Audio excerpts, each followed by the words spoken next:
Bean made that beat. Tell her stop playing with me.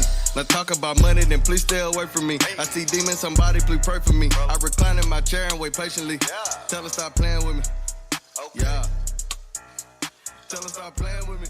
Just whenever and start listening. You know these men out here trying to wear waist trainers. And I support it, and I tell them do what you got to do, because guess what? I got a couple of little love handles on me too. That wouldn't be something. But what's on hip? Y'all gonna get abs? Huh? What men gonna get with waist trainers? You know, it's just gonna slim them up. Oh, okay. Slim them. Okay. Now they got to go do some abs they damn self. Okay. So them little squares and rectangles can pop up on their bellies. Do you recommend it? I do recommend weight trainers for some for men, because you know it causes them to sweat when they working out. It does. It causes them to Would sweat. I wear waist What about trainers? me and Joe? Yeah. So would you wear Put that waist trainers? motherfucker on. They make them in y'all sizes. I'm a nigga big one. A Put real them- big one. What size Cody gonna? Well, Cody will tell you what size he wear. 4X shirts. Oh man, they got you covered. They got waist trainers that go up to 6X. Oh yeah. I can just go to 70. There's a lot of They big do women. I'm gonna say what I know, because I've done some research. You seen the 6? So I seen the 6X. I said, ooh, okay. So I can encourage the people get the 6X. Trisha got the 7. Trisha got the 7. Yo, shout out to Trisha Ramsar. Yo, she out here selling her Shout out sweat to Trisha. cream. You know, and she most See? definitely out here shredding those what's the thing called? The waist trainers, girl. The waist trainers, yeah. Yes, she What's has- sweat cream? What the Are we fuck is recording? sweat? Yeah. Yeah. Oh, we are? You ain't introducing. Well, run that But we shit kind of back. just Introduce it right now. So, everybody, we have CJ from Bounce Fit. Woo woo. Yeah. Shout out to Charles, man. Shout out CJ. He go by CJ, but I've been knowing Charles before he was CJ. So it's Before. going. What you want to go by today, bro? Well, today I'm going to go by CJ, because that is CJ. my brand, and that is also the name of my fitness organization. Okay. So today we interviewing CJ. My dog CJ. That's hard. You know somebody that's one name. We're gonna go with CJ though. Well, you go with Charles too, because people say Charles, but CJ is not a nickname. CJ is an actual name, Charles Jackson. So CJ is part of my alias. Man, shout out CJ, aka Charles, man. Don't do that, man. Bounce Fit. They be laughing at me. They laugh at me when I go. What? Y'all Yeah, laughing at what? April? We don't be laughing. But they know. ever. They be more just of a laughing. Yeah. It's not. They ain't just laughing like that. They know I'm trying to do I'm something. laughing based off the fact that I know April. Right. So for me to think about her doing that, it's like, April, you be tripping, because I be trying. I didn't say, April, let's go. Me and April work out together. April It needs a didn't little work. bit It of didn't push. go. But April needs a bit of push, but let me say this. April worked out 1 week. That's all I'm saying. She the push. Joe never came back. Nope. April never came back. Damn. I be working out, but I know why you be laughing, because sometimes I be laughing at myself, but we be. I'm laughing. I know when I be looking like I be Big tired. shout out to April for I be coming to tired. Bounce Fit with CJ. She has been consistent. But April's hey, I see consistent. results. I see some results. Shout out to y'all, because she only went with me for 1 week. And I kept going. Man, I Joe, we we gonna go just work get out. No, today, I didn't already ate. I had to go get Trace, and I'm not gonna be able to make it, bro. I go in the morning. I'm not going today. Now, April be on that morning workout session. Let me say that I have my 6:30 a.m. session. April has been on that. She's been on, because my morning workout session, I have about anywhere from 4 to 6 people who come consistently. April is one of those consistent, and April, she put the work in. Like, I be trying to, kill them. April be hanging. Yeah. But the morning is Yeah, so she showed me peaceful one of for your me. workouts, and I was like, I Peaceful. can't do that shit. I been trying to show him. I been trying to show him. But Joe, you can. Like one thing is, like, I want to let people know that, with Bounce Fit with CJ, the first thing that we're approaching is our mind. So that's my first approach is your mind. The second approach is your heart, and the third approach is your soul. So the fact that you're losing weight, that is a reward. Mm-hmm. So this whole Bounce Fit with CJ ideal, came from my sister Shaniqua Nene Johnson. Shout out, Nene. My best friend Stacey Davis. Hey, Stacey. And Aisha Murray. Those 3 women. Shout out all 3 of them, man. Those 3 women was like, Charles, like, you should do fitness class. I was already working out like 3 times a day, because it was for my mental health. So I'm really big on mental healthness. And so working out 3 times a day was helping to keep a nigga sane. Yeah. So they were like, you should do this. And so I was like, all right. They said, you should, do a class. And then, Nene started working out with me, Stacy, and then Aisha. And then it gave them confidence. They started feeling good about themselves. And so that's why my main approach with Bounce Fit with CJ, it's about your mind first, which, these women that come out here and listen, they're so happy. I mean, they bring so much positive energy. They be like, "Hi, where you get this energy from?" I get my energy from my clients. I get my energy from the women who are part of Bounce Fit with CJ. They come out there so confident. It build their confidence. They build in my confidence, and the women go hard. Those women, they go hard. They're committed, they're dedicated, and then listen. When they miss a workout, they try to catch that next workout. I'm talking about they will stay back to back. Yeah. I do a 6:30 p.m. They be tired, like drenched in sweat. They be like, "I'm gonna stay for the 7:30 p.m. Dog time. Dog time." And so it's just something real good that is really good just for the Black community in general. And shout out to the South Side of Longview. Shout out to the East Side of Longview, if that's what you want to call it. Southeast. Southeast. Not too much familiar with it. No, you know the West Side. I know. But we had a problem with the West Side. Oh, well, we call that the North Side. The Northwest. Northwest. Is that Northwest? No, we just be fucking it up because Southeast. Right. Oh no, we didn't say the West was what? West is over there by like White Oak. Yeah, White Oak. White Where Oak. the pine tree is. Okay. Yeah. So my main thing is listen, I'm born and raised on the South Side. 12th Street, Rex Lane Crew, Lily, listen, Whitney, Neal Street, MLK, Birdsong, Ariel, what's up, baby? Ariel, you heard me? So, same bus. On the same bus. Green Street, Radio Street, Knocking folks' glasses off. Glenn Street, listen. So, my big thing is that, hey, she said knocking glasses off. Listen, I tried to stay focused, y'all. I really tried to stay professional. I tried to stay professional. Hey, we just had a talk earlier. Shout out to April, man. Hey, that was the funniest thing. That's all I can remember. April is keeping I know I say it all the time. That's why I was going laughing. But I'm glad he did it though. Listen here. But he's a changed person now. He tried to be. That's what it's about. I don't know if I changed. I've just learned how to control those emotions, learn how to control those actions. You feel like you learn time and place? Almost definitely. Is that what it is? That's where I feel like I'm at. I ain't calm down. I'm just time and placing. Oh yeah. I realize I can't act the fool when I want to. Oh yeah. But when my acting the fool is that I'm gonna give you a good warning. I'm gonna say, listen here, because we're in this establishment, I'm not gonna approach you, but I'm gonna let you know that when I see you outside of this establishment, I'm gonna walk you like a dog. I just want to go out and Charles, you look like 6 foot. Taller than that. You look like 6 foot. That's how old you show. You about 6'5". Yeah, I was 6'5". gonna say, you're taller than me. Listen, If anybody don't leave you alone, they need to leave you alone. Well, you're like you play for the NBA. But let me tell you something.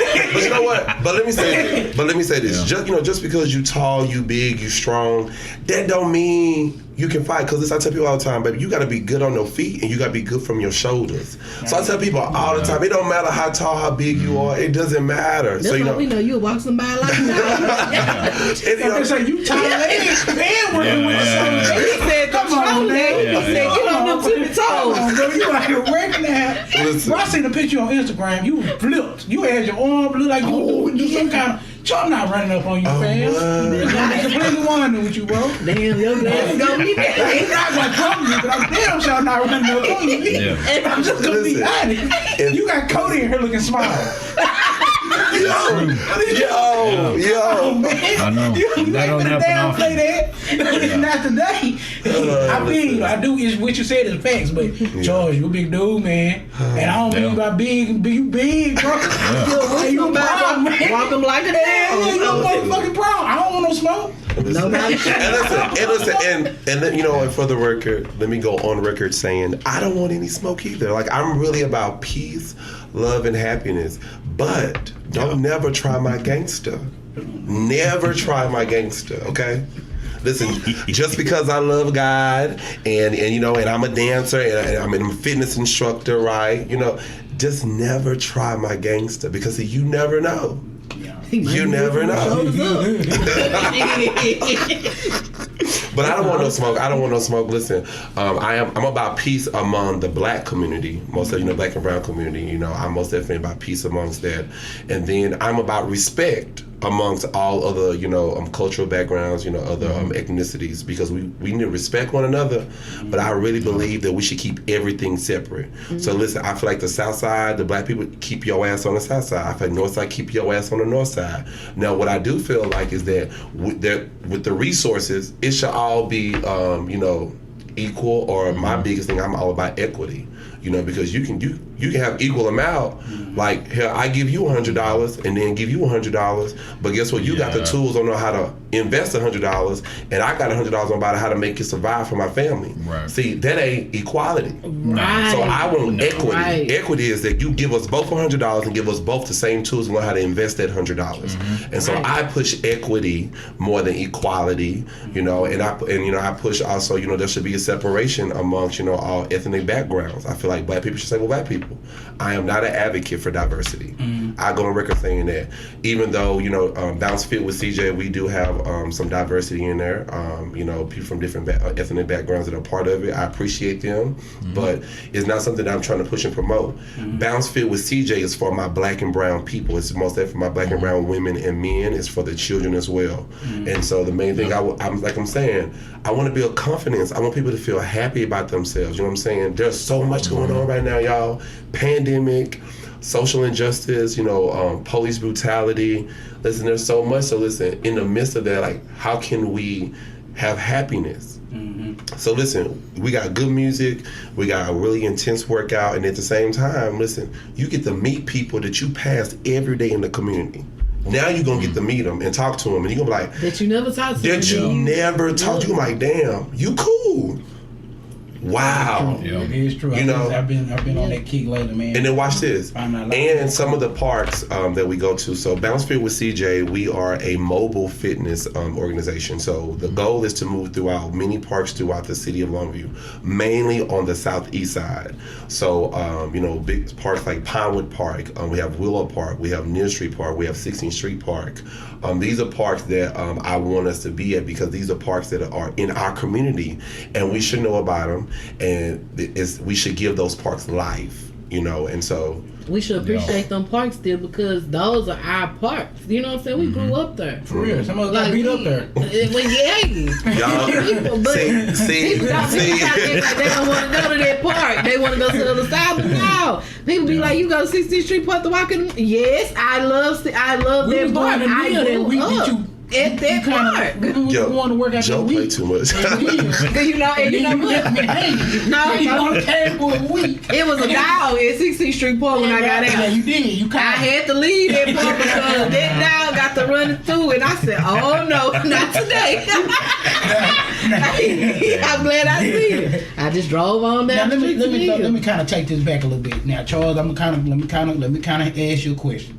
You said you all about blacks sticking with blacks and whites sticking with whites. Let me challenge you on that. Okay. Nothing wrong with that. I definitely understand that vision. But if I had that mindset, it wouldn't be Cody here. Well, to your point. I'm basically saying that for you to kind of break, because somebody heard that and took that like that. Oh yeah, most definitely. I want you to break that down. And listen, y'all can reach out to me. I am located on Facebook, called CJ Jackson on Facebook. I'm also on Twitter, Too Blunt Too Front on Twitter and Instagram, Too Blunt Too Front. Man, too much for me. So, but to the extent is that I want people to get the notion out their mind that all white people are bad. Okay. Now, what I mean is that I make sure I put the emphasis on respect. True. See, I can respect Cody because Cody is here supporting this movement, this podcast. This podcast is amazing. So he's here to support it. So from that fact, I'm going to respect Cody as the individual that he is. I'm going to respect him because he is a human. Now, what I'm saying is that just because this is how our society has been laid out before we were even here, this is how society was laid out for our ancestors.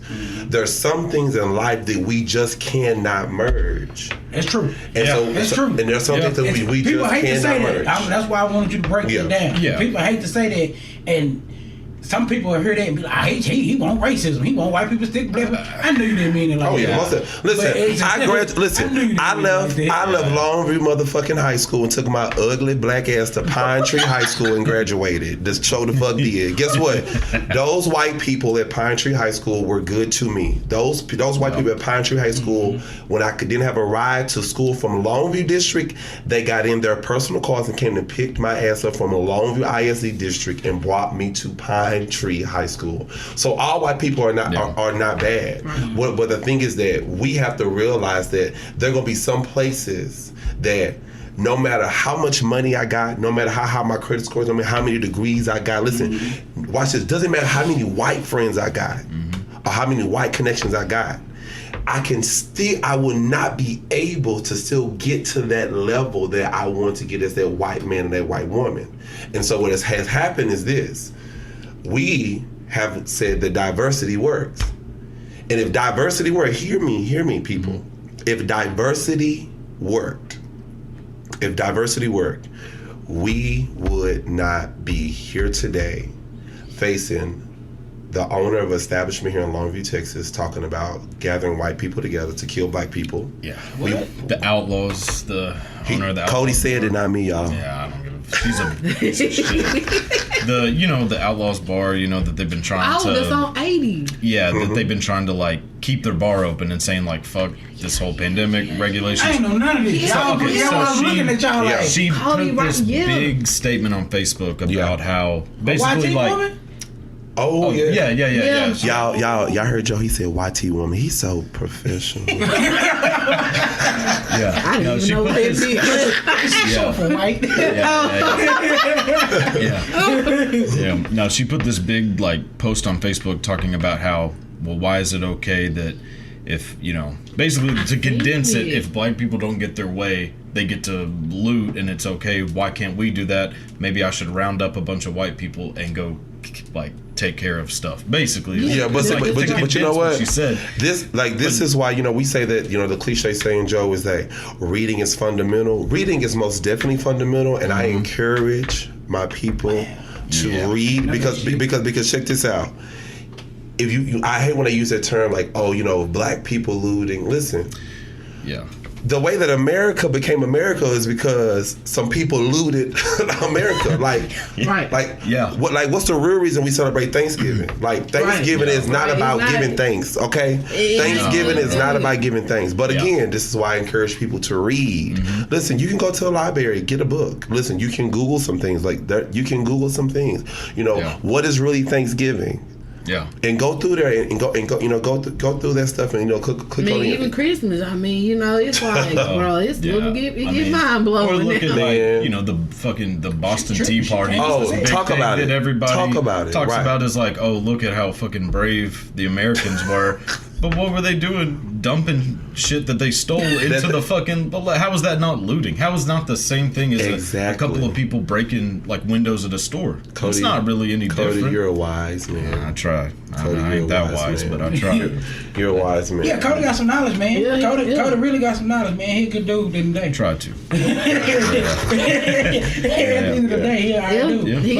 Because at first I was finna say what too, but then when he got to talking about, I was like, oh, because I just heard about, I just kind of just seen it. I saw it just today. I mean, that's whenever I found I saw that post. And I was like, this man. But you know what? But I will say this. You're spelling shit wrong. I just want to say that. Listen, grammar and spelling all the way off. You hear me? Yeah. But why they won't close her bar down? I heard that it's supposed to be closed because. I mean. Well, listen here. Watch this. Listen. Let me say this. If Longview, Texas, and listen, I hope that my black and brown and my white counterparts who are really about change and who are really about equity. I like this. Listen. I like this. Listen here. If you really about it, it can happen here in Longview, Texas, because one little black girl in Tyler, Texas, changed the name of a high school that had been in place for at least, I know, I'm only 30 years old, so that school had been called Robert E. Lee for 30 years. One little black girl made up in her mind that she wasn't going to back down. So when people in Longview tell me that it's been, you know what, that's not going to work for me. So guess what? Yeah, I may work in Dallas, Texas. I'm part of Dallas ISD. Shout out to T.W. Brown Middle School. Shout out to my principal, my boss, my principal, Miss Lakeisha Thomas. Even though that's where I'll be working from Monday through Friday, but Friday, Saturday, and Sunday, I will be in Longview, Texas, still doing the same work. Bounce Fit with CJ, I'm gonna be doing work within the community on the south side of Longview. I'm gonna be helping people who want to be about change, who want to see things grow on the south side of Longview. I'm talking about Interstate 20, like when you exit over there on Essex Parkway, 1845, Birdsong, MLK, those places, I want to see that part build up. Listen, that's what my mom and daddy's still there. My grandma's still there. My mom's still there. Listen, my mom and dad, them all young. Still on Lily. See, so my thing is like that. Listen, I'm gonna put this out here now. And my goal is, before God calls me home, is to open up the first performing arts school in Longview, Texas. That's my goal. The first performing arts school. You will do it. Every time I go to MLK, I look at Jill Everhart just sitting there. Me too. And it's like, I just watched Jill Everhart. Listen, I even go through see the old Forest Park. Jody McClure. That's heartbreaking when they just turned school down. When they knocked down Pinewood Park. No, Pinewood Park, I cried. When they knocked Pinewood Park down, yeah. I was like, man. But y'all never knocked Hudson Pip down. Y'all didn't knock Foster down. They rebuilt it. I don't understand why. I mean, they ain't knock Foster down. I ain't saying they should. Right. But I mean, if you gonna knock them out, but listen, let's go a little bit deeper. Park's still there, but even what was the reason for turning down TG Field Auditorium?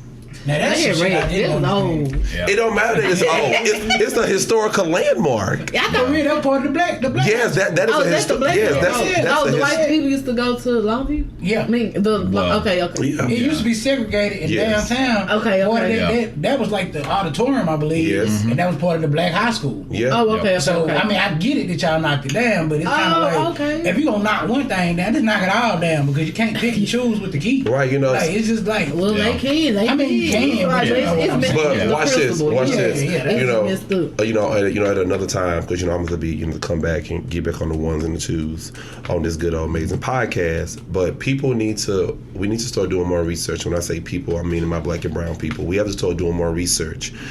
If you want change, it can happen. People need to understand, if you get enough people to sign petitions, that means they extra signatures and emails, and you take it down to your local government and present it. There's stuff that cannot be tore down. There's stuff that can be opened up.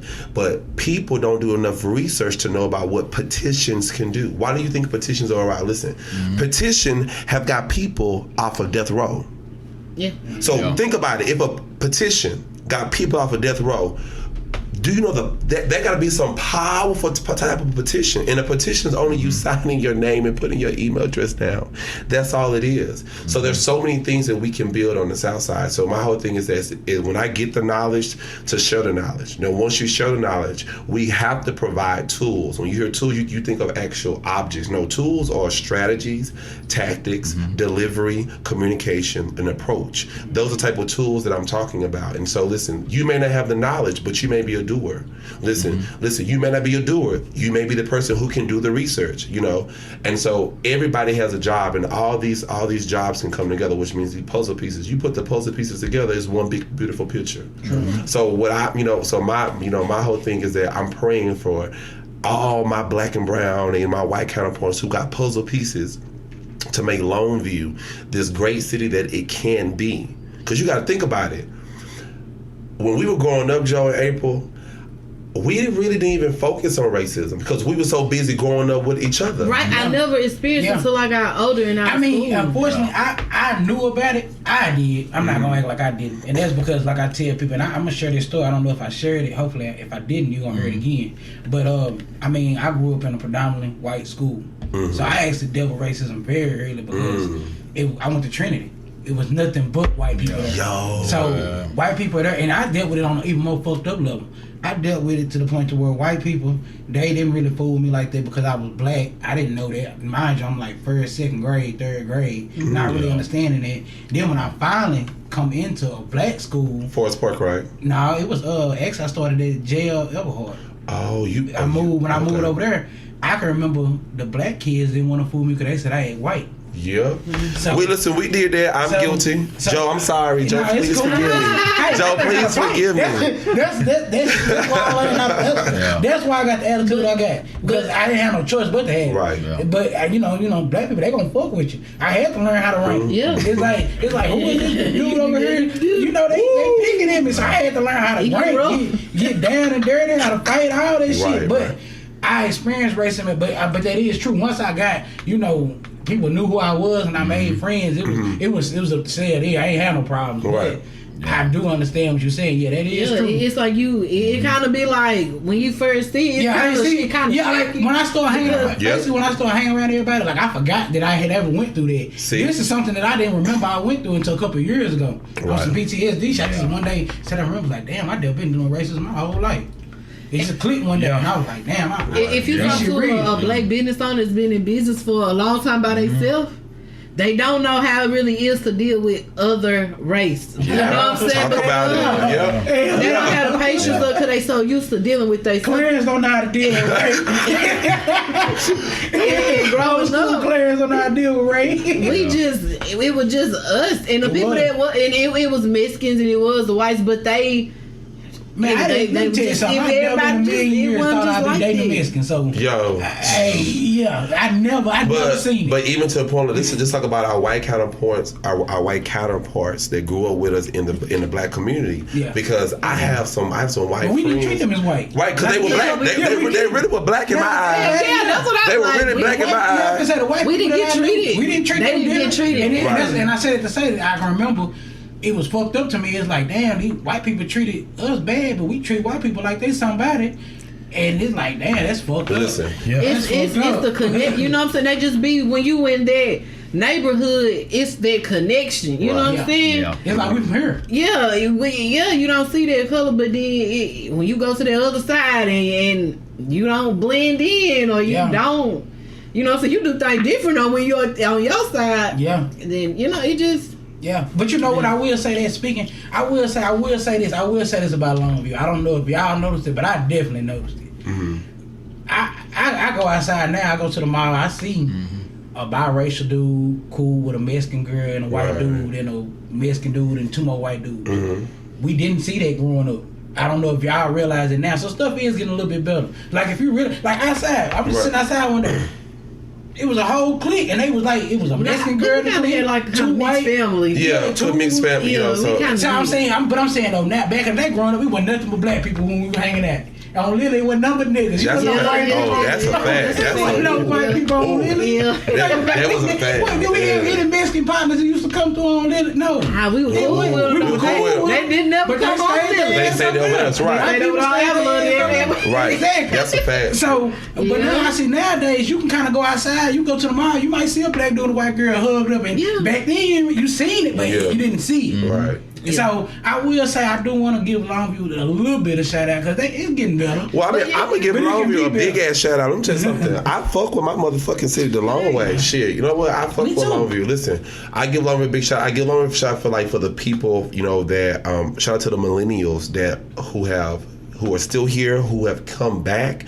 Shout out to you all because listen.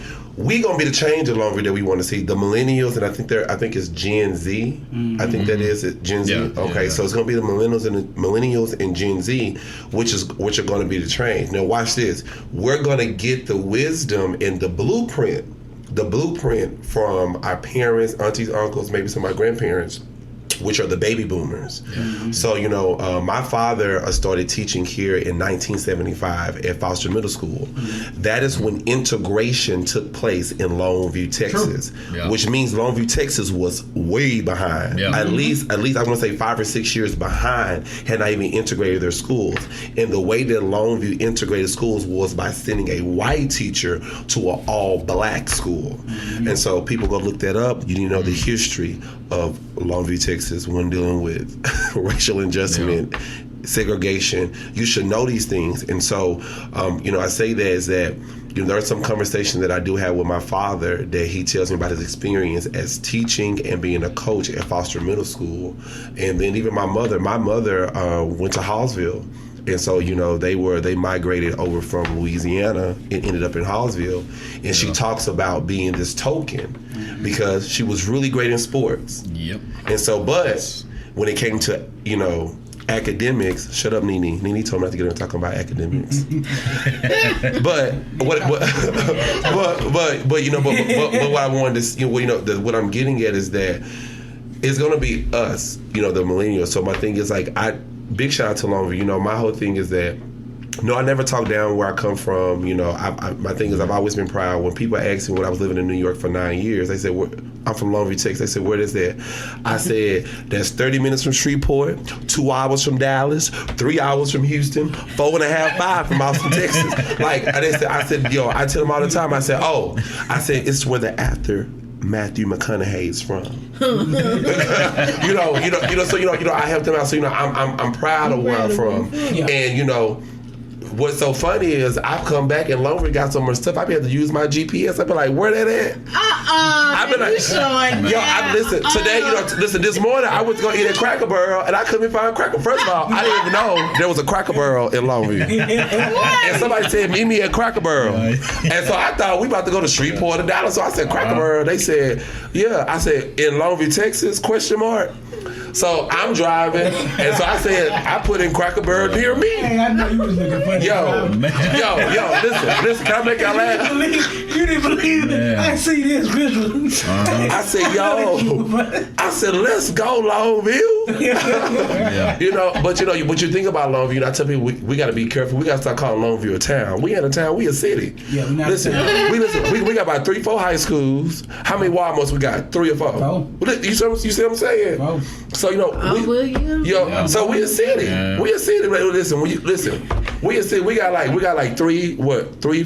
5 middle schools because you got Foster Middle School, Forest Park, Judson, Pine Tree, Spring Hill. Look, the middle schools. Yeah. See what I'm saying? And we got a whole bunch of elementary. You see what I'm saying? We a city, y'all. We a city. You a city. I mean, a town is just 5,000 people or less. See, anything over 5,000 is a city. I mean, see, Cody, that's why we got Cody. See, this is why you should have your white counterparts. They call him a white counterpart. Counterpart. You do. I've been trying to say you gotta keep a white person around, bro. I don't give a damn if who you think you are, what you think, bro. You gonna blend in and get a little bit further with that white dude saying about Joe, because Joe, that's facts. Because guess what? That is how our society is set up. Sometimes Cody know how to talk better than you know. Yeah, Cody know how to translate some shit. Not only that shit, Cody gonna get us. Cody said real nice. Right, Cody gonna get us to the door. Cody gonna get us to the motherfucking door. I said, Cody. It's still saying good, but no, watch this. Yeah. Listen, if we wanna go fuck some shit up, but we gotta get inside and fuck shit up, I'm gonna say, Cody, so you get us in. Yep. Push the side, crack the side door. They not even gonna know it's you. They're not even gonna know you did it. They're not gonna know you did it. Listen, and boom, we in there. Listen. Those are called tools, strategy, tactics. That is what that is called. Back to that. You feel like we're not using the tools, strategy. We ain't using our tools. We really not. Listen, but watch this. Think about this. I'm gonna get even deeper. Think about if you truly use your connection for the people that you were in band with, the people that you were in those GT programs, or the people that you were in choir with, and you were all the sports. Mm-hmm. Think about if you truly reached out to your white counterparts and say, "Hey, this is what I'm trying to do for my community." Now, listen. Now, you went to state, regional, and district on my motherfucking back, cause I carried your ass. Listen, running the ball, bouncing the ball, passing the baton. You know what I'm saying? Listen, playing the instrument, singing. So my thing is, but if you really reach out to your white counterparts and like really talk to them, listen. I did something a little bit radical. My approach is really rough. I'm growing, y'all. Pray my strength in the Lord. Amen to that. But listen, I got on Facebook Live, and I've worked with so many white counterparts. But listen, they love me to come to happy hour. They love for me to come to the holiday parties and be the life of the parties and drinking and playing beer pong and taking shots. Listen, even getting some of that good old Mary Jane. Listen, they love me for that. But listen, but when my people are hurting, my white counterparts were silent. Yeah. And it wasn't until I called them out. Like when I say called them out, I told them I was giving them 30 minutes to post something. I said, "You better go." Did you threaten them? I did. Oh, I know you did. And I said I was gonna tag. I said, Once again, he is 6'5". well, it wasn't. It was Coming from the shoulders and right on his feet. Oh, It wasn't a physical threat. It wasn't a physical. It was most definitely. It was an educational social media. Ain't no way folks scared. Man. Ain't no way y'all. Boy, they probably said, "What the t-shirt? What the t-shirt?" Because this motherfucker came with me strong. Like, I'm looking at him like, I don't want no problems, sir. Just let me see. There we go. Man. I got you here. Like, I know how they do it. You shaking, like, Right, but No, we just playing though. But on a more serious note, this and this is just just my approach. This is something that I'm speaking. It's people say, what, we got to change. We need to rewrite. Get to rewrite the Constitution and all these things they want to rewrite. I say rewrite. I said the motherfucker was never designed to work for us. True. Right. I said burn that motherfucker down and write a brand fucking new Constitution. Like we need brand new laws. We don't need a revised law. Because there's words and terminology that have been used that very true. that we don't even listen. We don't even know why, because we haven't even been exposed to it because of the community and the upbringing we had. Listen, it doesn't matter. I said rewrite laws. Like rewrite. No, do some shit. Listen, get a brand new one, get a clear sheet of motherfucking paper, and then write that motherfucker out. No, so very true. So it benefits you, and listen, and it still benefits our white counterparts. We're not saying exclude them. That ain't what we say. We're just saying include us. Baby, include us and listen and stop treating us like dookie. I do agree with that. I especially agree with that and want to bring the light to about like the ways a lot of people don't understand. And I've said this and people be like, well, nah, what you gonna? I be saying fuck the police basically. And people be like, well, Joe, what you gonna do when somebody breaking your house? You gonna be calling them? Saying people say, no, not necessarily. And you're not understanding my details of saying fuck the police is because the police is what they used to bring in slaves, to herd up slaves. They didn't have no, but back in the day, that's what they were. It wasn't the police was strictly white men, the Ku Klux Klan, enforcing black people that were living freely into captivity. And that's where jails was formed from. That shit was all based to hold black people down. So when you black and you out here, there's nothing wrong with being a law. My mama was a law. Right. There's nothing wrong with that. Fair. But I'm telling you, understand the details of what you're doing and try to be a better law, because that suit was set on some bullshit. Correct. It was set to hurt and damage black men, black people. Right. And people don't get that. They thinking I'm on some easy NWA. But check this out. But see, Joe, I appreciate you explaining it. But see, Joe, I love to rebuttal, and I love to challenge people. I should have been a lawyer. But if you say like fuck the police, I'd be like, yeah, fuck the police. And then when people will come up, you don't call that same police you saying fuck you too. But no, I'm saying actually what I feel like the black community should have done is listen, we govern our motherfucking selves. So listen, because watch this. Y'all know we nosy as hell. So we know Quay them, Pookie them, who done broke in the house, broke in the car. Brandon May gonna be down there watching. So listen. So the thing is, this is that. But if it's called accountability. If we're holding our black brothers and sisters accountable for the things that they do within the community. Listen, every time I go to any park and bounce fit with CJ there, of course it's been trashed before we got there. But when I leave that motherfucker, I done picked up every piece of trash off that park. Listen, the parks I've been going to on the south side of Longview or the east side, whichever one, southeast side of Longview, the grass is always cut. The grass is always cut. They got trash cans there for the playgrounds are nice. And I'm like, these are so beautiful. And I'd be like, well, why aren't these parks filled? Like ain't why nobody in there? Why? I hate because black people, some of us just don't care.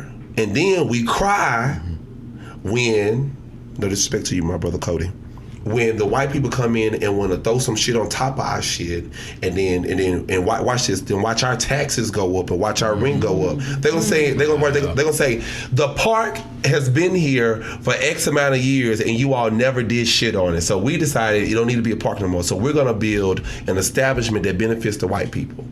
here on a property in your neighborhood, and that is what happens. And so, you know, when I'm telling y'all, I ride through Long Range, I be like, why is this abandoned building here? Why is it abandoned? I'm like, there's so much stuff we can do. You know, and when you open up an establishment, it gives more opportunities for jobs, for employment, and then you give your kids the future something to do.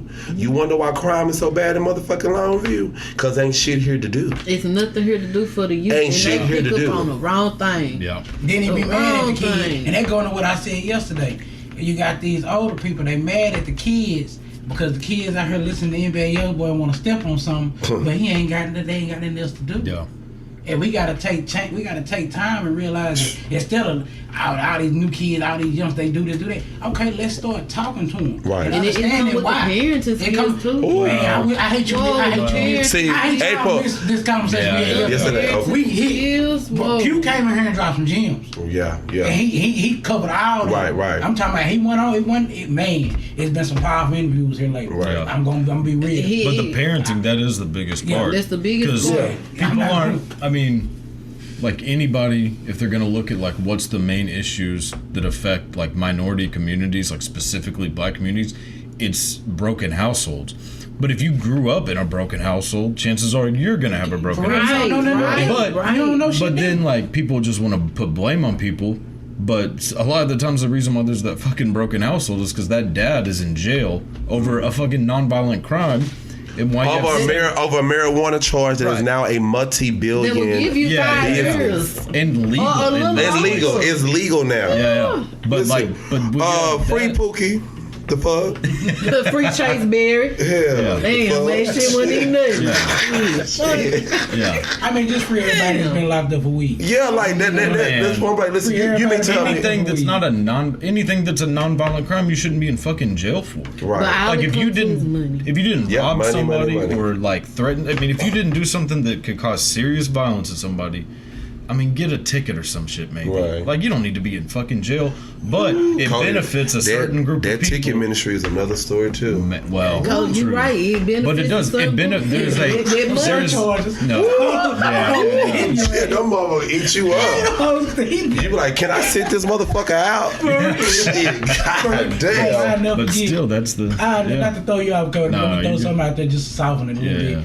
I remember I got a ticket for being in a fire lane. That bitch was 145. Ooh. I forgot I had the ticket. That bitch went to 2,300. Hey, dog. I got a ticket for fucking in the handicap. I fell out when I got this shit to me. And that's and then watch this, yo. And then they're gonna issue a warrant for your arrest. Now only they issued the one that took my driver's license. Oh, they ain't take mine when I parked in the handicap. But they hit me with a $1,100 ticket. That's so fucking. I was at my mama house coming from Tyler.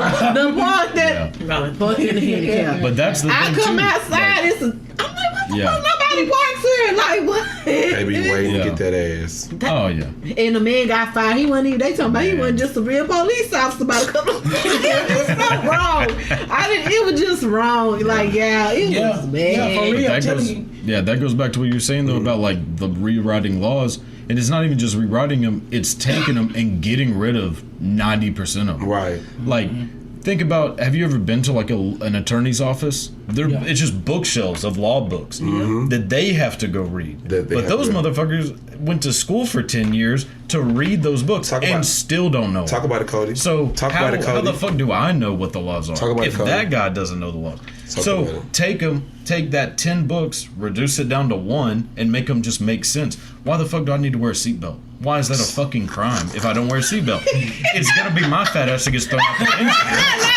It doesn't affect anyone if I wear a seatbelt or not. Why is that a law? Why is loitering a law? A couple of guys can't stand out in front of a fucking building. Ooh, talk about it. Who gives a shit? Cody, there's nothing to fucking do here. I don't blame people for sitting out in front of a gas station. if you're a shout out. Listen, Cody, if you meet up there, this shit, you just meet up there. I mean, we were loading in loads. Loading I wasn't even trying. What are you trying to? They pulled up on y'all. Nah, we done been to like 5 people. Like we got hit by a couple people. Somebody wants some change. Did somebody? $20. Somebody know Joe? At Lowe's parking lot. And she worked there. I wasn't even at work that day. I wasn't even at work that day. No, I mean, no, I'm saying you work there in general. We hanging out at your job. What did we go up there for? I met you up there for. But see, that goes back. Listen, that goes back to again. Ain't shit to do in Long Beach, so you hang out at Lowe's parking lot because there ain't shit to do. Go to Walmart, shit. But it had a click up there on the cool. DP didn't roll too. Yeah, DP, but somebody else did. Yo, somebody else. Let me find the fuck out. Let me find the fuck out. I was like, damn, it was a holiday, wasn't it? No, it was when the pandemic it like first happened. We were just. It was raining. I think we were coming to the end. It was raining and the sun came back. We got hit. It was like a hurricane. Man, Some bullshit happened. We just happened to be up there talking. Cause we sat up there about an hour. 2. Yeah.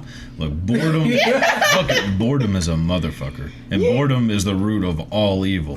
Right. People don't do bad shit unless they're bored out of their fucking mind. Your mind Like, the only reason I used to drink in high school is because I was bored as shit. I didn't have anything to do, but I was like, well, fuck it, let's go get drunk. Like, there's not shit to do in fucking Hallsville. Yeah, you do go try to stare at find some cows. Wow. Like, there's not shit to do out there. So you just get drunk. Or cow tipping. Did you ever cow tip, Cody? We tried to. I think it's a myth. I don't think you can actually tip them. You actually cannot. The motherfuckers chase you. Yeah, and they're also heavy as shit. Like, you gotta be a strong motherfucker. We went one time. Stepping in shit and falling over, and then everybody get that's what the real thing is, going out there that motherfucking field getting stuck. Yeah. Or how fast do a cow run though? They're not that fast, but then the fucking trick is like making sure, hey, is there a bull anywhere around here? Because when you hear that sound, fuck that. When you hear that, like, now that motherfucker is fast. That motherfucker is fast. Yeah. Whoa! So did you ever tip the cow? I did go cow tipping, and of course I always outrun everybody. Yeah, we know you was stuff right.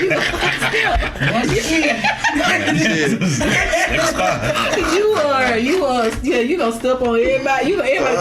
Shit. Listen, I did it many times, but we never succeeded. I think maybe one of our friends may have touched the cow. That motherfucker woke up, and we got the fucking running. So we never got to accomplish cow tipping, but we most definitely tried it. I mean, they're so fucking heavy, you can't push that shit over. Because the thing is that if the cows sleep, it's not like they're supposed to be that strong on their balance. So that's what we were told. Oh, for real? Yeah. That's what we were told. Yeah. Basically, it's the shit that like everybody's parents got, lie to their kids and say, hey, y'all could go out there and push that fucking cow over. Or like, have you ever heard of like snipe hunting? It's very white. So snipe hunting is a thing that like redneck dads tell their kids that like, we're gonna take y'all out snipe hunting. And a snipe is like, they like describe it to you like it's a fucking like monster. And they take you whenever you're like 6 or 7, like whenever you're a little kid, just to scare the shit out of you. And it's really the dads get together and get trashed, and their kids are sitting there just shaking with like guns, like fucking like waiting for this snipe to show up. I know you motherfucker. It's not a real thing. Like a snipe doesn't exist. It's about weight. Sound about white. Sound about weight. There's your window. Yeah, there's your window into fucking redneck I ain't never heard of that before. Snipe hunting. We done did nigga knock. Oh yeah. We done hide and go get it. April, get off this motherfucking mic. We ain't did that. Yeah. Well, we didn't have too many daddies in the hood, so you probably had a grandpa with some. My grandpa used to play music. Let me tell you. Your initiation into being a black kid around a black dad or black mom. Mostly your black granddaddy, because he'd be like, that goddamn candy, and then you get worms in your butt. He be like, drink that goddamn beer. That was my first time tasting some old English malt liquor. God. Cause I had worms eating all that candy. Them motherfucking worms was eating my ass up. Well, we talked about some beer too, but I was drinking beer because I was running around playing it thirsty. I remember me some beer. I ain't gonna lie, I just tried it because I thought it was cool. I was like, that's a Coke. Man. I used to drink that beer with the bull on it. Remember the bull? Oh, Joe, you hell. Damn. I was like, that's his fault. It ain't his fault. I was like, let me try it too. Oh, they don't say nothing. Yeah, they ain't say Black folks don't say nothing. No, that's how it's like. They want you to go to sleep. No, my parents always gave me beer whenever I was a kid. They'd be like, "Here, you can have like the last couple of drinks out of it." And I remember the first time I tried it, I was like, "There's no way this is what this shit's supposed to taste like." Because everybody loves this shit. This is what it tastes like. It's like it tastes like piss, but then the second time I was like, "Oh, I don't know, it is kind of good." And, man, just kept going. Became a problem. Oh my God. No, until one time I was like trying to be like a slick little kid, and I was just going around finding beers, and I was like, oh, I'm just gonna start finishing all of them. And I grabbed one. I was like, oh, this one's like halfway fucking empty. And as soon as I went to take a chug, something touched my lip. And it was the one that they've been putting cigarettes out in. And I lost my shit. But who am I gonna fucking complain to? My fucking parents? Be like, hey, why are y'all putting cigarettes in my beer? Oh, Cody. So I had to just sit there and be sick all night, like waiting for them to go home. Or do the thing, when you're a little kid and you go up to your mom and say like, hey, I gotta tell you something. And then go, can we go home? Like, you don't want to interrupt everybody. Straight up. Man. Now, Charles, tell me about, man, I see you went to, I always see people traveling.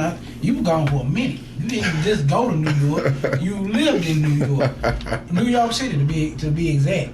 Man, how was New York City? Well, some people may want to try to feel away about this, but New York City is my home. That is my home. New York City is my home. I love New York. I love everything about New York. I grew up in New York. I moved to New York City when I was 21 years old. And so I'm now 30. So I spent my entire 20s in New York City. And one thing about New York is that if something you want to do is not there, you can create an avenue for yourself and it becomes something and people gravitate to it and the shit just gonna grow. And so one thing I love about New York City is that if you have a hustle mind, or if you're dedicated and committed, and your mind, you're saying, like your mind is like strong, you're set on not giving up. You can make it in New York. For me, they're saying that people pull themselves up by their bootstraps. Yeah, that's my story. Like I literally pulled myself up by my bootstraps. When I moved to New York City, I was homeless. I was homeless for about a good 2-3 months. I slept on park benches in New York City, and I was in McDonald's taking a hoe bath, a bird bath, whichever one you want to call it. You know what I'm saying? And so I finally kind of like gave in and kind of told my parents that I was like, okay, I've been homeless for 2 months. I said, and my parents was like, come on. But, people don't know this, but like I had just like dropped out of Wiley College. So my whole thing was that like, I got to make some of my motherfuckers to go back to Longview. Them motherfuckers going to talk about me like a dog, And so, and just to keep it a buck with people is that you got to get to a place where you don't care about what people think about you. Absolutely. You don't, because guess what? Because whatever those people think, them people ain't coming to give you no money, give you no food. They ain't coming to dry your eyes when you cry. And so you got to, I encourage people to get to a place where you don't care. Listen, at the age 30, I literally do not care what people think about me. I'm going to be who I want to be. I'm going to wear what I want to dress. I'm going to say what I want to say. I don't care what people think about me. Well, listen, I don't even care. Like, at one point, it was all about a certain type of status, the way I have to carry myself. But New York City taught me, like, that you should not care about what people think about you, So, New York most definitely was good to me. New York was most definitely good to me. If you come to New York City to visit, you think I was born and raised there because the connections I made, like my family that I got, shout out to Harlem, woo woo, shout out to the Bronx, that's where I was living, even shout out to Jersey because I lived in Jersey for a year as well. Okay. I live out in Jersey, and I actually trained. I went to a performing arts academy out in Montclair, New Jersey, for about 3 years. I trained and I also worked there, and so New York City was good to me. Like I have so many connections in New York City, and so many people in New York who just like ride for me. It's like amazing. So I miss New York, and I'm actually homesick. It wasn't until Bounceville with CJ that I felt at home. Okay. I felt like where I was born and raised. So when those women decide to come together and to be a blessing to me and give me my flowers while they were due, I was like, I love Longview. See, I've never loved Longview. I've never been ashamed of where I come from. But within these last 2 months, I moved back to Texas June the 1st, and I've been in Longview for now going like 2 months. I came here June 10th. From June 10th until now, I have a different type of love for Longview. I love where I was born and raised. I love where I grew up, and I got nieces and nephews here. You know what I'm saying? I got little cousins here. I have a younger brother who is a sophomore at Longview High School. And so I'm saying like, I gotta create something for them. But I also want them to know this: it's okay to leave Longview. Go out, chase your dream, live your dream, and you can come back. See, I suggest everybody leave Longview. And I say that because I wouldn't be able. My mind wouldn't be where it's at if I didn't leave Longview. Right. Oh, facts. Don't get me wrong. I love Longview. I fuck with Longview just like how you do. I get that. But you gotta leave East Texas. And when I say, like, anytime I go on a trip, anytime I go here, I'm talking about. Live somewhere for just 30, even if you just visit an uncle for like 30 weeks. Yeah, you need to go. You gotta go. Live and see, because shit ain't like the East Texas is not like the world. The world ain't like this. Right? It's not. Like the shit that we be complaining about and seeing, that shit is like alien.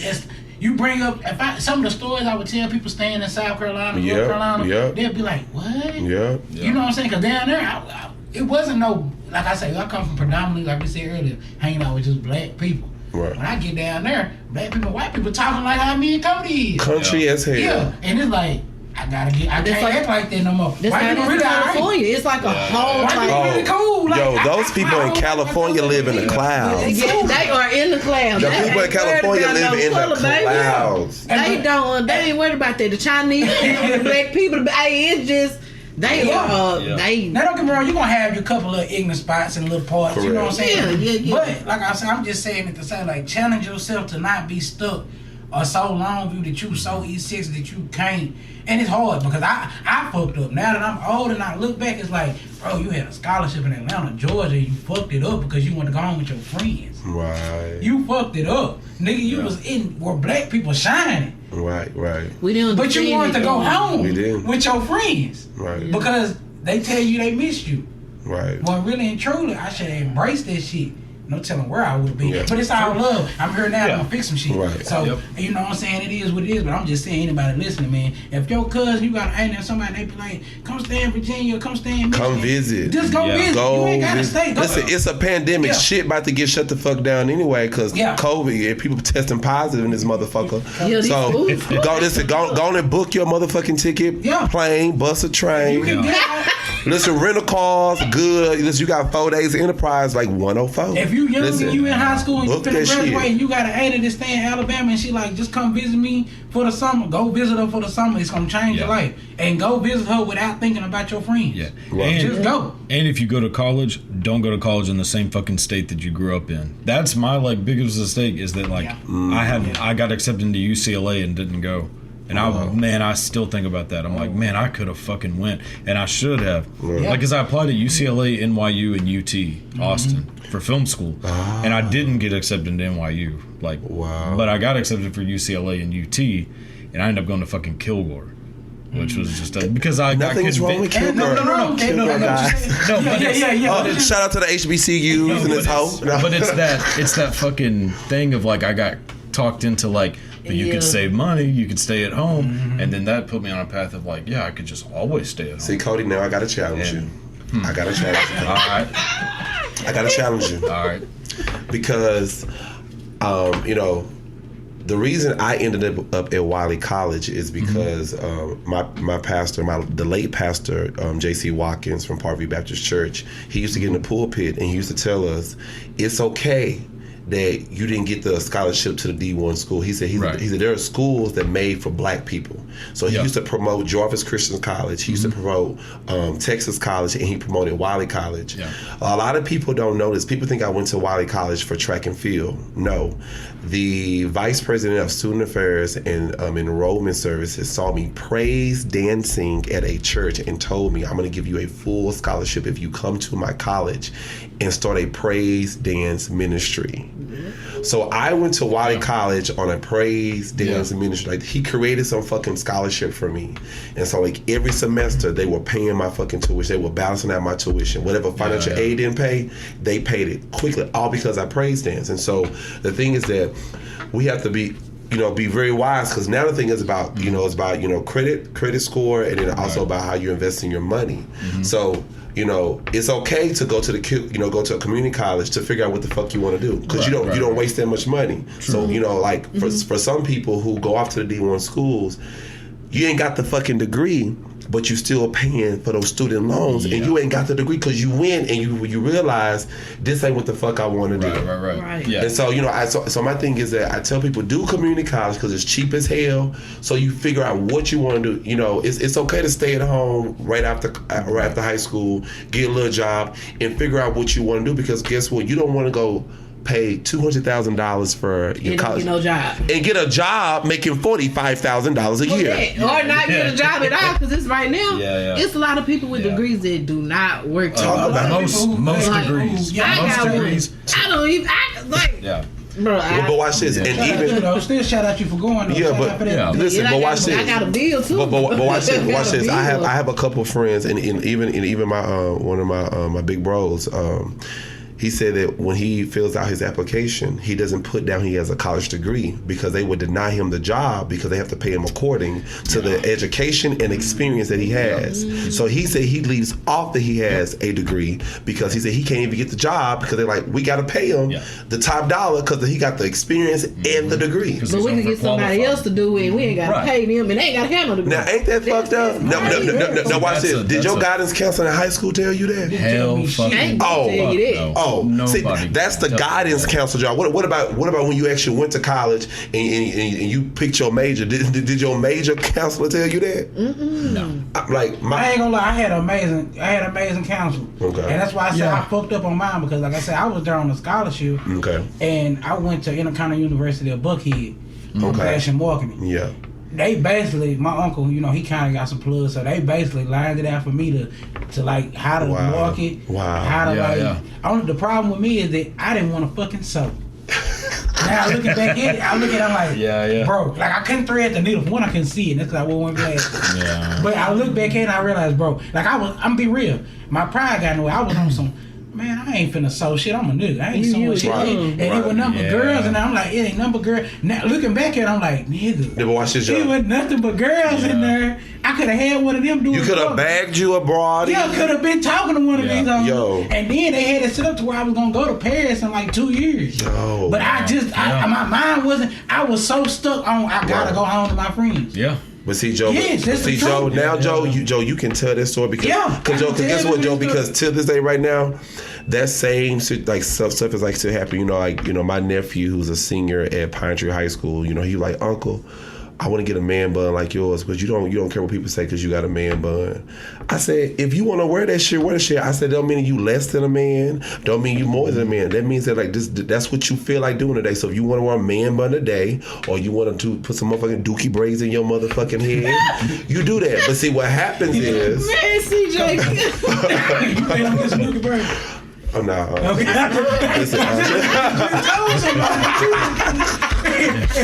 I gotta challenge you. But why you tell somebody to I just wanted to know, listen, how crazy they want to get with her. You don't get it. Now, if my nephew said, Uncle, I'm like, let's do it then. Like, because the thing is that society tells us what is acceptable and what's not acceptable. True. So the thing is that, Joe could have been so far along and one of the top fashion designers here in East Texas. Listen. Joe could have been putting more and more people on with fashion and tell them how to market it, in business. And listen, watch this, how to not put put out more money than they making. You see what I'm saying? Right. But see, so my thing is now Joe can tell the story because I've come in encounter with so many young boys who have been home, who like freshmen and sophomores who've been home so far, who went back to college. They say, well, I don't know what my major is. And I said, listen, you ain't going to the NFL and your ass ain't going to the NBA. I said, what you gonna do? I said, what other thing can you do? He said, I don't know. I said, before you leave to go back to school, you better figure out what the fuck you can do. Cause right now, I said the NBA and the NFL is sold the fuck up. You gotta be one amazing motherfucker. Yeah, you gotta get some rings. You gotta be one amazing. So my thing is, I say, what do you enjoy doing? I said, do you enjoy doing something? So the thing is that, they say, why I like fashion, but fashion for girls. And then I'd be like, who told you that? Yeah. Who told you that? Who told you that? But it's like dudes wear. She ain't about to wear clothes. You stick in your life. Or look at dude. Right. One of the most successful fashion designers of all time is Damon John that made FUBU, and that's a dude. Yeah. That was sitting in his apartment, he was sewing clothes. It go back to like when you said. This all do a circle to where it's like we gotta be the people that put that initiative in the because I had no adults telling me this. I was fortunate enough to have a dad in my life, but my dad is a hard working dad. Yep. Yeah. Talk about it. Oil field dad. Go to work every day. Like go to work, go home. Yeah. This motherfucker ain't seeing no dreams. He just seeing a chick. Talk about it. Talk about it, Joe. He been having so much money that all he know is a $2,500 check every 2 weeks. Pay all the bills for the house.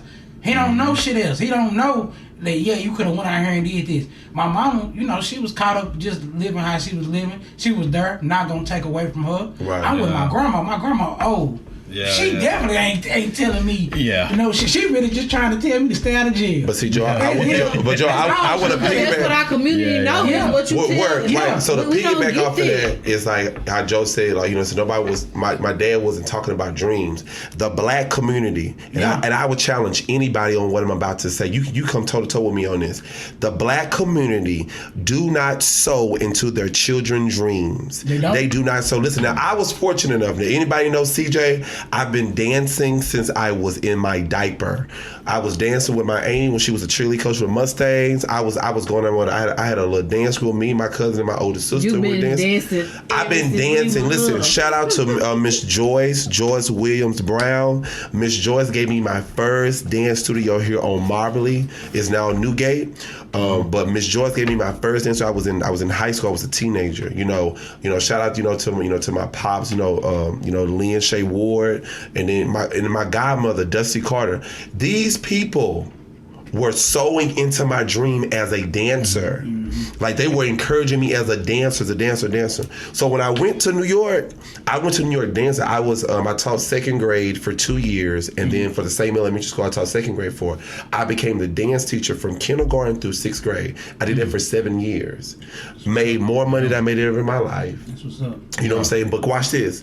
People say, well, how did you survive in New York? I said, because there were some people in Longview who sold in my dream. Those people were putting their money, their times. They were getting vans so I can travel. I created a group, and so it's people that sow into your dreams, and so that's one reason why I want to do a performing arts school, because there's so many kids who want to be rappers. So listen, you gonna be a rapper? Well, listen, now we gotta educate you on how to read and write the motherfucking bars, and how to have a speech class so that you can enunciate what the fuck you rapping about. Yeah. Listen, that's what a performing arts school gonna do for you. Okay. Yeah. And so the thing is, you want to be a rapper, you can rap. One hit wonder. What's that boy called? I'm gonna take my Lil Nas X. One hit wonder. Lil Nas X got another little hit. But it ain't hit. What is it called? Well, one hit wonder just means whether or not it was on the Billboard charts more than one time. See, but guess what? But I don't know. I have no idea. He got some more songs. I'm bullshit. He look at it like he don't know other songs. Yeah. Black. Real black. I'm so black. Well, he got that one like Shaggy that everybody knows. It wasn't me. Shaggy had other songs. No, Shaggy's not a one hit wonder. No, he ain't one. But because he had It Wasn't Me and The Angel and Mr. Boombastic, which all three were on the team. Mr. Boombastic came in like 95. Mr. Boombastic was way before. Yeah. He came in, but some people, they gonna be like, They only gonna know it wasn't. So like, It wasn't like, me. yeah, like MC Hammer's a one-hit wonder because you can't touch this. What's that? Is Vanilla Ice? Vanilla Ice is a one-hit wonder. Yeah. Sir Mix-a-Lot, like Baby Got Back. Yeah. They only have one song that ever made it on the charts. Right. That's what it means if you're a one-hit wonder. Yeah, but so my thing is But MC Hammer that, had other songs. but guess Not what? bad. So until some kids who want to be in fashion, they want to be models. People say, well, you can't be a model. Come out alone. You can do those things if someone's sewing it. Listen, I have the ability and I have the connections to where I can travel outside of the country. I can go to England, I can go to Africa, I can go to Dominican Republic, I can go to Puerto Rico. I can go to these places to dance because of what people sold into me here in Longview, Texas, and I went to New York City and made the connections. Listen, I've worked and facilitated and been on judge panel along some of the greatest, so I'm talking about like pioneers and perform people who dance for Dance Theater of Harlem, Alvin Ailey, Juilliard, people who've been on Broadway, off-Broadway shows out in, because there were some individuals here in Longview, Texas said that this boy got a talent. And he bigger than Longview. They told me several times I was bigger than Texas. I was thinking, I said, well, maybe I should move to Atlanta, Georgia, because that's growing up here in Longview. We were taught, go to Atlanta, Georgia. And so, I tell people this. If one person believe in you, go with it. Go with it. That's it. Stick with it. If one person believe in you, I don't care. Listen, I know there are many podcasts out there, and I ain't shooting no shade. There are many podcasts out there, but everybody podcast ain't got the same energy. Everybody podcast ain't got the same vibe, and everybody podcast really ain't talking about the same shit. So if you got one motherfucker who gonna come on your show to be interviewed, then you keep podcasting, you keep interviewing because you got one person. There are so many so many establishments, so many organizations like Coca-Cola, Gateway, like even McDonald's. They kept trying over and over. They failed so hard, so miserably, but they never stopped. They kept trying and they succeeded. And I tell people, consistency, commitment, dedication, like you keep trying over and over again. Listen, I'm gonna put this out there and I'm gonna shut my mouth up. I'm class 2008. I'm class 2008. I transferred to Pine Tree. I was still class 2008. I did not finish with 08. I ended up having to walk with 09, which means I had to transfer because Pine Tree have their program is better than Longview Independent School District. They do dual credits. You get college credit and high school credit. I had to drop down to the minimum program and then get in special ed to even graduate from Pine Tree. Now I graduated a year late from Pine Tree High School, so I had to do 12th grade twice. I then didn't stop. Watch this. I didn't pass the text test, but I refused to remain in Longview.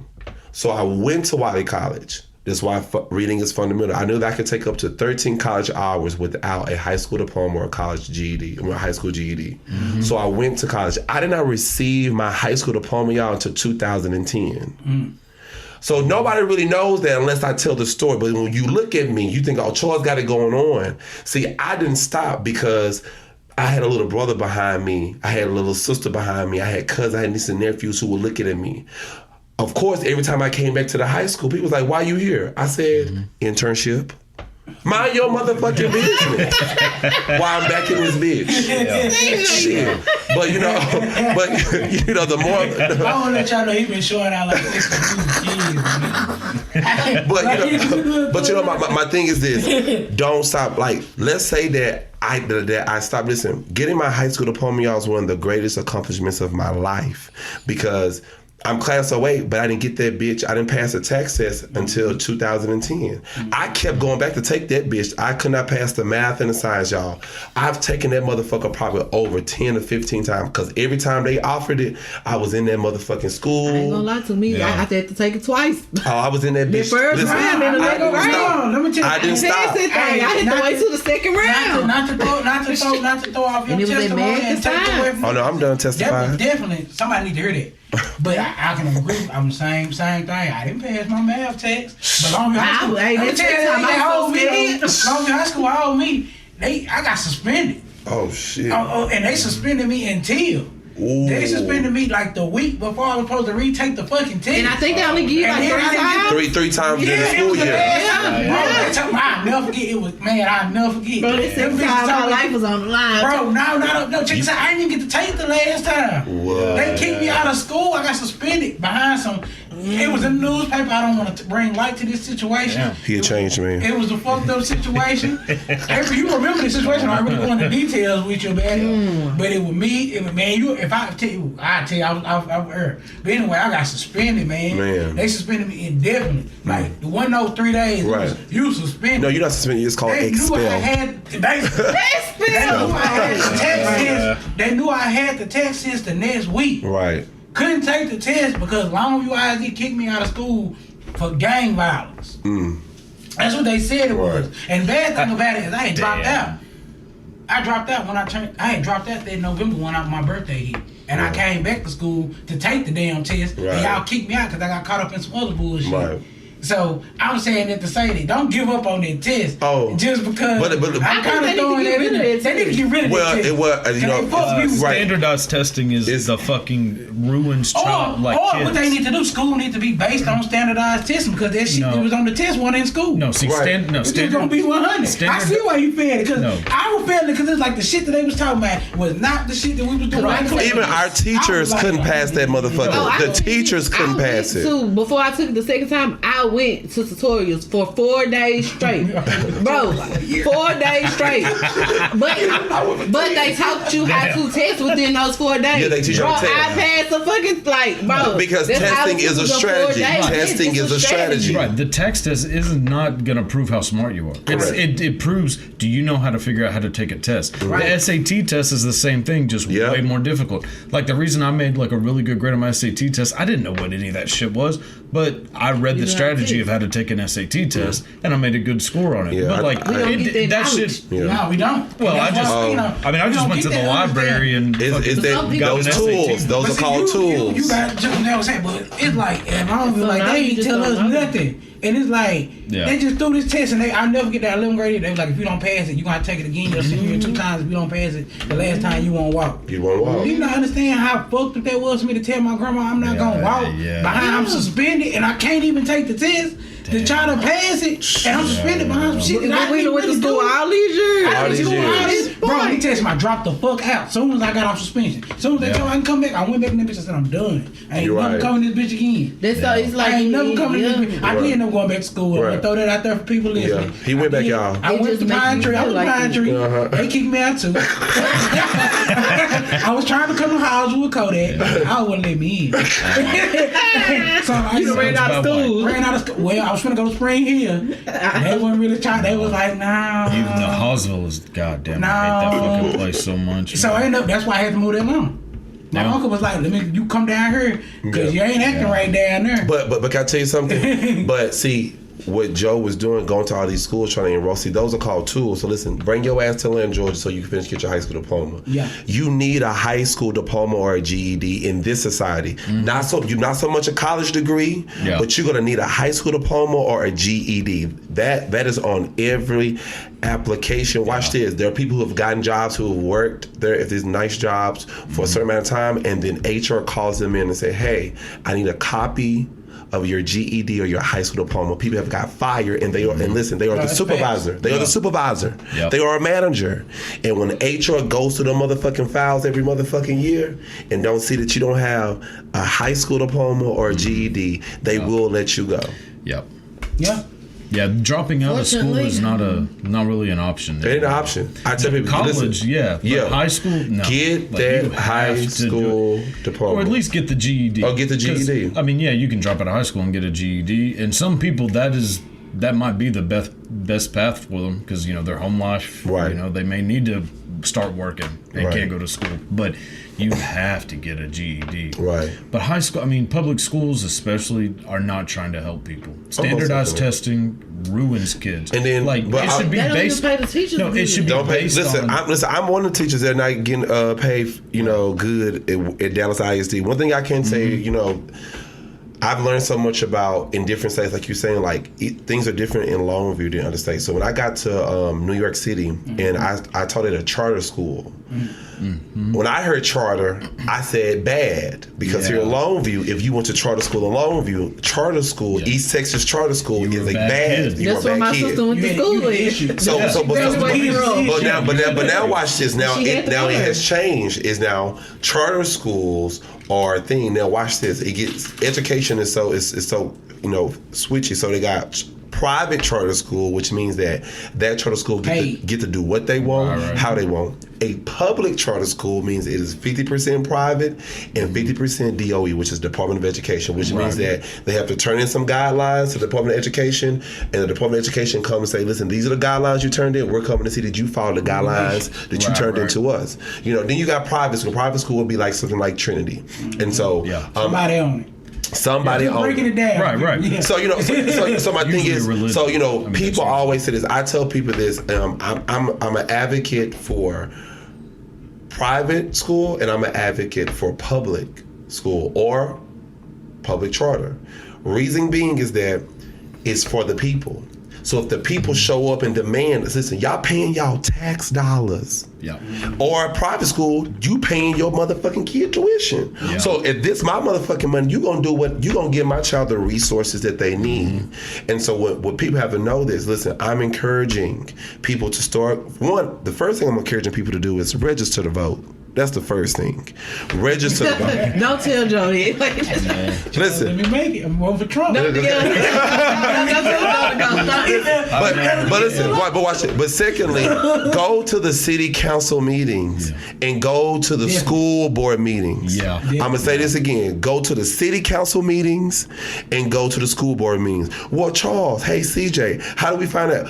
Google the shit. Use your iPhone, your Android, your Boost Mobile, your Cricket, T-Mobile, Verizon. Shout out to Metro PCS by T-Mobile. Listen, use your devices and you can Google this information, because I'm telling you this, when you show up and you get into the people's faces who are responsible to make sure how things need to go, they gonna change. Why we don't have change? Because we don't show up and listen and enforce change. We don't show up. Right. We don't show up to the meetings, listen, that they're voting on the laws. Like they're voting on stuff in your community, in your own backyard, and you wonder why it's changing. Yeah. You're like, oh, I didn't know that. I didn't know we can't do that. I didn't know what. When did it come into play? Listen, when I got down here, I remember when we were growing up, recycling was like an option. Yeah. It was wasn't no recycling. It wasn't no recycling. Yo, hold on, watch this. And they also didn't give you your own trash cans. You remember what it used to be? They gave the little blue one, the little blue basket, the little blue bag. So listen, when I pulled back up in this motherfucker, I said,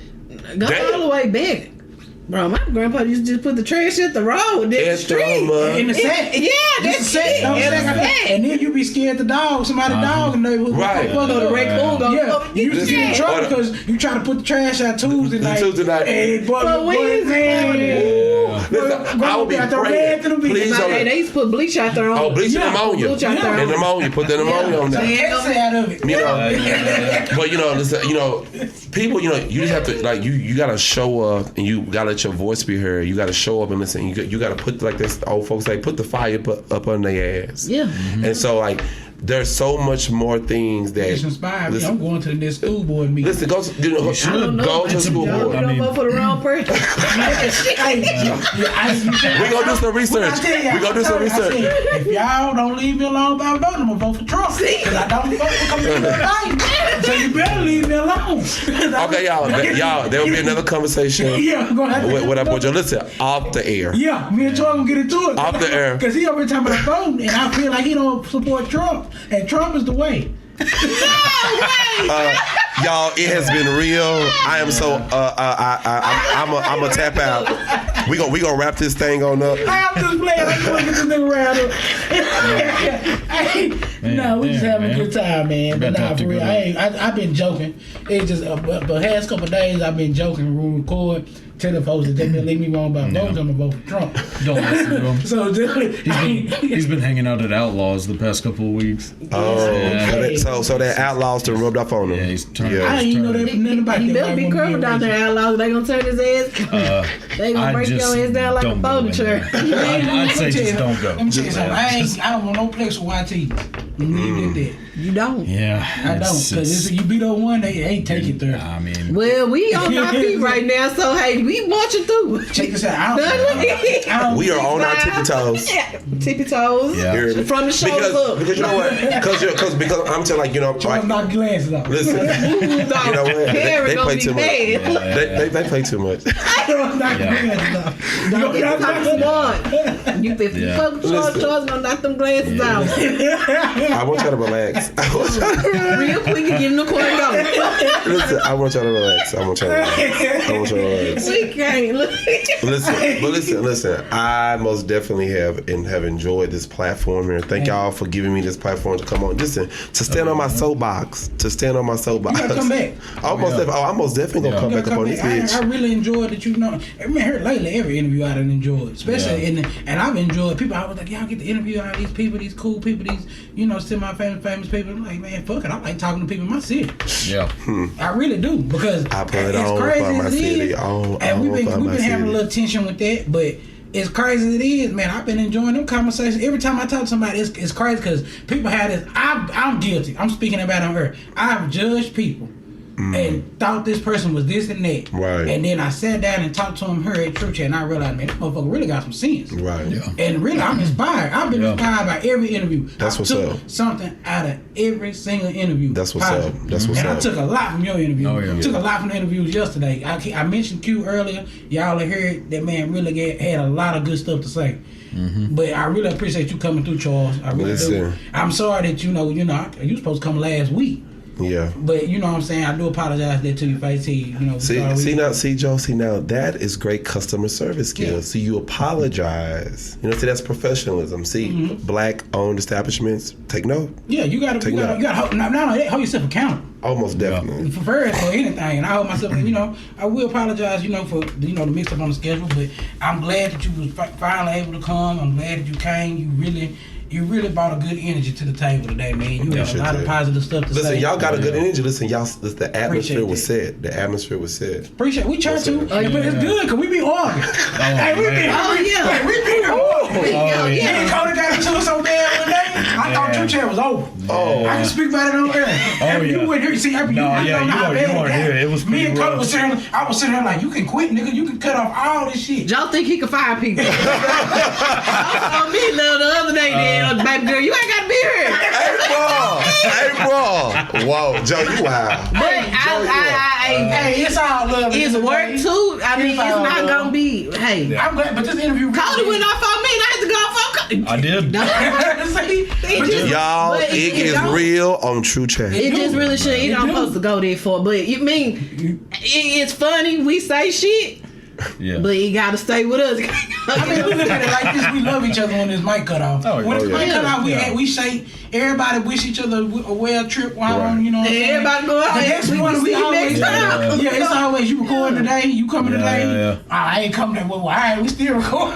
Well, you don't even be on no like I ain't coming just because it just be somebody got something. Well, I just want to let you know that you are special because this is my actual first podcast ever in my life. Man, so, we got you first. TruChat. Are you gonna invite them to a bounce fit because that's what you told me that you were gonna do? Thank you, April. So, I got to wrap this up real fast because I have a 7:30 p.m. session. Bounce Fit with CJ. But yes, stay tuned. Bounce Fit CJ is now moving to weekends in Longview. We'll be Friday, Saturday, Sunday. All sessions will be at the Neal Street Park. Okay, Neal Street Park. That's for, that's for my black and brown people. For my white counterparts, that is Benny Jackson Park.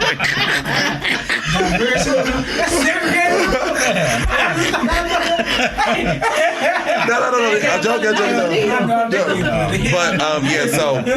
But so listen. Bounce Fit with CJ is most definitely for female, males, and children. Okay, and so I'm inviting. It's for all people. The benefit is that mind, your heart, and your soul. Losing weight is a reward for yourself. Bounce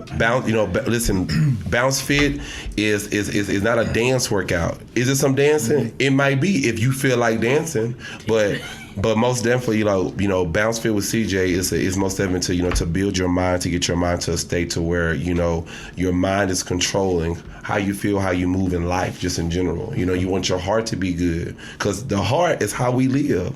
So I want to make your heart healthy, then your soul. Your soul is how you out here, and the energy that you're giving off, the energy that you're receiving. So that's what Bounce Fit with CJ is. So but we most definitely we're paying homage to bounce music from Louisiana, from New Orleans. That is where twerk was originated. So the ladies come out, the ladies every now and then they feel good. They want to shake a tail feather. You know what I'm saying? But Bounce Fit is not dance. Of course, like I said, there's some dancing that may take place, but we're most definitely doing things that are building muscle mass. We're doing things that are toning. Listen, we're doing things. Listen, not only that, you gonna laugh. Like you're literally, you gonna come to the session, you gonna laugh. Because I be living it. Listen, for myself. And then listen here. And then I'm gonna hype you up. CJ be yelling at me. That's hyping her up. If you're scared, you yelling too good. She get defensive. I told CJ to get back. Go on and get back. When her head I was Joe, she gonna do this. Yeah, when that's what I was sweating. And he come over yelling at me with somebody back. Charles, I'm so glad. I tried to tell. I said, April, your shoulders drop. You do this. Listen, April do that. Oh, yes, April does. I'm like, April, yes, you do. It's like you get to looking, and like you cock down like this. April, you finna go out. You don't realize, bro. You don't understand. To other people, you going out, bro. It's like, I get it. I don't pay them no mind. I don't pay no mind. But I be trying to be. Bro, we used to play Jerry Springer. Yo, when we were kids, I used to make them play Jerry. Set them little white plastic chairs up, and used to make them fight. I like fight. It's just I'm like I don't want to be Jerry. Ding. Start fighting. Just start fighting. Man, we used to cut up, man. We used to have like. Me and April go back like 4 I don't understand how on the Cadillac. I be so. But April, you do an amazing job. You do an amazing job, and you looking good.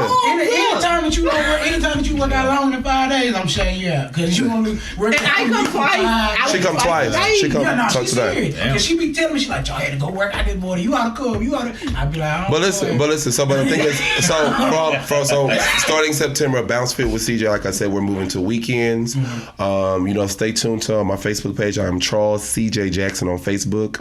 Stay tuned to that. So be on the lookout for that.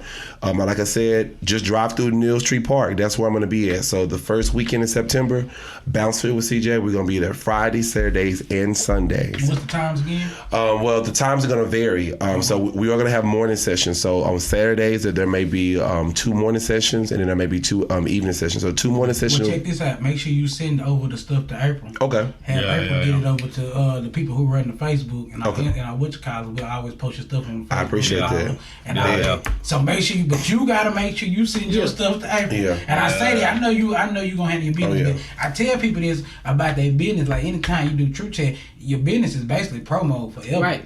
So it's whatever you like. If you stop sending stuff, then we're not gonna post it. As long as you sending stuff, and if you constantly doing it, send us your stuff. We'll make sure your stuff gets posted. I appreciate that. Woo. Yeah. Listen, that's marketing advertisement. I worked in that industry for 2 years. I go out to school. I know.